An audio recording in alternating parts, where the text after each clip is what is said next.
The Prophet ﷺ said, خُذُوا الْقُرْآنَ مِنْ أَرْبَعَةٍ. Learn the Quran from 4 people. This is trivia. Who are those 4 people? Abdullah ibn Abbas radiallahu anhuma? No, not in this hadith.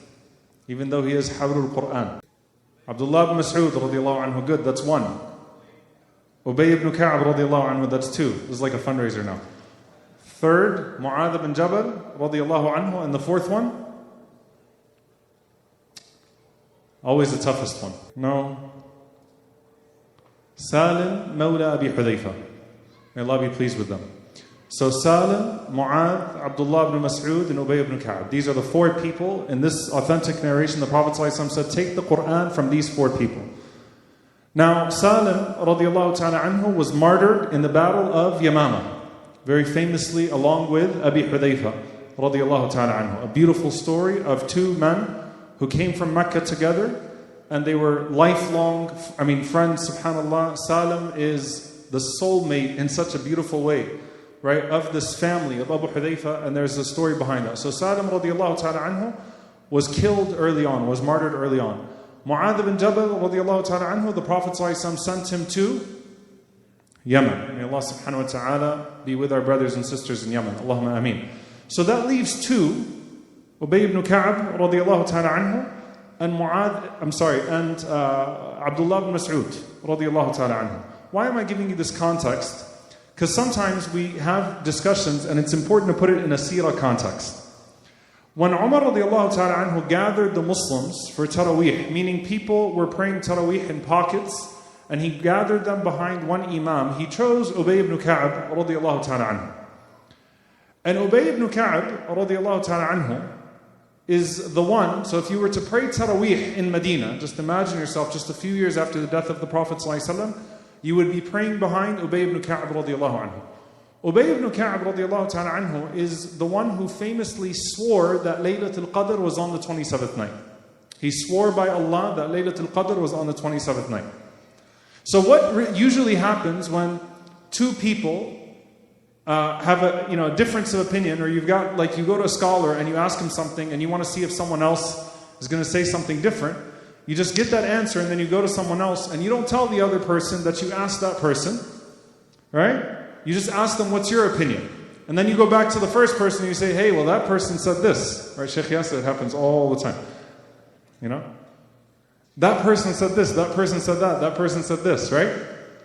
So they go to Abdullah bin Mas'ud radiallahu anhu, the second person who fits this description that the Prophet ﷺ mentioned. And they asked him, when is Laylatul Qadr? And you can see the personalities come out. Abdullah bin Mas'ud radiallahu ta'ala anhu said, Man yaqum al-layl, whoever stands the entire year in prayer, yusib Laylatul Qadr, then he will catch Laylatul Qadr. So he said, pray every night of the year, and you'll get Laylatul Qadr. SubhanAllah, look at the difference. Ubay ibn Ka'ab is in the masjid saying, Wallahi, it's the 27th night. Abdullah ibn Mas'ud is not even telling you Ramadan. He said, any night of the year. You want to catch Laylatul Qadr? Pray every single night of the year. Man yaqum al-hawl. Whoever prays the whole year, you'll catch Laylatul Qadr. So they go back to Ubay ibn Ka'ab. Abu al-Mundhir is his kunya. And they say, Ya Abu al-Mundhir, akhaq ibn Mas'ud. Oh, Abu al-Mundhir, your brother Ibn Mas'ud says, Man yaqum al-hawl, whoever stands the whole year will catch Laylatul Qadr. And he responds, and he says, my brother Abdullah ibn Mas'ud did not want people yattakilu, to get lazy. He didn't want people to get lazy. But he said, but he knows that Laylatul Qadr is in the last 10 nights of Ramadan, and that it's one of the odd nights, and that is the 27th night. He said that about Abdullah ibn Mas'ud.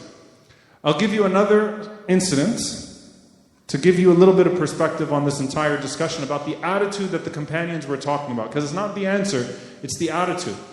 Allah Azza wa Jalla says, Hafidhu ala salat al-wusta. Guard particularly the middle prayer.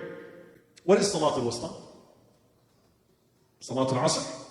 Or, what's the other opinion? Salat al-fajr. Wusta means the middle, but it also means the best. And so there is an opinion that Salatul Fajr is al-Wusta. The Prophet ﷺ said, Man salla al-dardain dakhla al-jannah. Whoever prays the 2 cool prayers, Fajr and Asr, will enter paradise.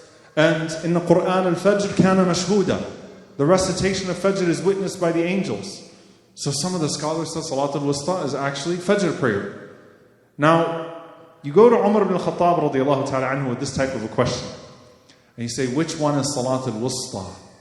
Which one is the prayer of Salatul Wusta? What do you think an answer is? He said, I have a better idea for you. Why don't you guard all of the prayers? Tuhafid ala Salatul Wusta. And you'll naturally guard a Salatul Wusta. Why are you trying to find this cheat code? Why are you trying to find a hack? Like the Prophet ﷺ, when he says, Man salla al-bardain, whoever prays the two cool prayers will enter paradise. If you only pray Fajr and Asr, are you even a Muslim? Debatable. Right? But it's certainly not a pathway to Jannah. We know it's 5 prayers. When something is emphasized, that does not mean it's to the neglect of the others. And the Sahaba hated the attitude. By the way, on Salatul Wusta, the correct opinion is that it's Salatul Asr, because the Prophet ﷺ mentioned in the famous incident of the trench about missing Salatul Wusta, meaning Asr, that being delayed upon Salatul Wusta. But the point is, dear brothers and sisters, the Sahaba did not like this attitude of singling something out and trying to put so much emphasis on it that you make it like a cheat code. Because Islam is a way of life, it's not a single night. Salah is a daily practice of 5 prayers, it's not this one special prayer. We don't believe in hacks in Islam. We believe that Allah subhanahu wa ta'ala has mandated and made obligatory what is blessed, and Allah Azza wa Jal has made beautiful certain opportunities where there is opportunity for more blessing. But at the same time, we don't believe in hacks. And so when you would go to the Sahaba with a question like that, so you think it's tonight? Imagine standing in front of Umar ibn al-Khattab, or standing in front of Abdullah ibn Mas'ud, saying, so I heard it's the 27th night. Is it 27th night? Like, let me know, give me the inside information, the inside scoop, so that when everybody else is still pursuing 28, 29, 30, I can go to sleep, because I already got the inside information. They hated that attitude. Now, with all that being said, with the 27th night, there are multiple opinions, as I mentioned in the very beginning of the first 10 nights, that there are multiple opinions as to whether or not Laylatul Qadr is this night or that night, or does it change from the odd nights. There are over 40 opinions that Hafid ibn Hajar rahimahullah narrated. The opinion of my teachers, and the one that I believe to be the most correct, and Allah knows best, is that it does change, but still you could still say Laylatul Qadr, that Laylatul 27, the 27th night, with all other factors aside, is Arja Layla, the most hoped for night. Meaning no other factors. So you know, this year the 21st night fell on Laylatul Jum'ah. There are other signs that come with other nights. We know the famous narration where it ended up happening on the 23rd night in the time of the Prophet ﷺ. But all nights put together, that of course there is something about the 27th night, and there is evidence to that. The Prophet ﷺ in the hadith of Nu'man ibn Bashir prayed on the 23rd night, the 25th night, the 27th night. He mentioned the lengthening of the Prophet ﷺ's prayer on the 27th night to the point that we thought we were going to miss the suhoor. There's something to it. The old man who came to the Prophet ﷺ and told the Prophet ﷺ, I can't pray all of the nights equally, I have circumstances. Eventually the Prophet ﷺ ends up saying to him, Alayka bis-sabi'a, then focus on the 7th, the 27th night. If that's all you have, if you can only go for it on that one night, then you go for it on that one night. But we're not that old man. We're not in this situation. So think like you're sitting in front of Abdullah ibn Mas'ud and asking him, so is it the 27th night? He says, why don't you just pray every night of the year? And you'll catch Laylatul Qadr. But at the same time, when you're in the night, you need the focus. And so like I said to you on the 21st night, I said I want you to forget all what I said about Laylatul Jum'ah and the 21st night, or an odd night coinciding, once it's over. When you start, push yourself. Say, tonight is Laylatul Jum'ah. Tonight is an odd night. Now that it's over, put it in the books. Tonight, now that we're starting the 27th night, so those of you that will watch this recording after, forget everything I said. Those of us that are starting the 27th night, yes, there is a lot that's attached to the 27th night. And even if we can't definitively say that it's Laylatul Qadr, it is a beautiful, powerful night of the blessed 10 nights. And to have a man of the caliber of Ubay ibn Ka'b radiallahu ta'ala anhu, swearing by Allah that it's the night, that's not to be taken lightly. So we ask Allah Azza wa Jalla to allow us to catch it, whether it is tonight or whether it is another night. And we ask Allah subhanahu wa ta'ala to write down for us its full reward. Allahumma ameen. Please don't come to me afterwards and say, so you're saying it's the 27th night.